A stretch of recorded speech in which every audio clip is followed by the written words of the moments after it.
বলেন আমি কে? আমি কে? ভ্যালেন্টাইন্স ডে কি আমি একলা একলা থাকবো নাকি? আমি আজকের জন্য একটা গার্লফ্রেন্ড নিয়ে আসছি, স্পেশাল ডেতে স্পেশাল গার্লফ্রেন্ড। স্পেশাল গার্লফ্রেন্ড তো ছুটাইতেছেন।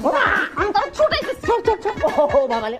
এই যে সিসি ক্যাম, এই যে সিসি ক্যাম, এই দেখেন আপনাদের লোক আমাকে মারতেছে, কিছু করেন, লোক পাঠান, আমাকে বাঁচান, আমার ইজ্জত সম্ভ্রম সব কেড়ে নিচ্ছে। কি করবো এখন? মারবা? মারো মারো। রিফাত বেশি হয়ে যেতেছে। বেশি কি দেখছো? হ্যাঁ তুমি মেয়ে নিয়ে আসবা হোটেলের জন্য। আর 10টা নিয়ে আসবো, কি করবা? হ্যাঁ সিসি ক্যাম আছে, সব দেখতেছে। সিসিটিভির ভয় দেখাছে আমারে? তো সিসিটিভির ডরাই আমি। বেবি আমাকে বাঁচাও, বেবি বেবি বেবি, বাবা বাবা বাবা। বেবি কি হয়েছে তোমার? আপনি আপনার হাতে জুতো কেন? সে হচ্ছে জুতার কাজ করে, ভালো জুতা সিলাইতে পারে। আমাকে বলে কি যে আমার জুতা কি সিলাইতে হবে নাকি? আমি বলছি আমার জুতা 1 নম্বর জুতা, এগুলো সিলাইতে হবে না, ঠিক আছে না? চলো আসো বেবি।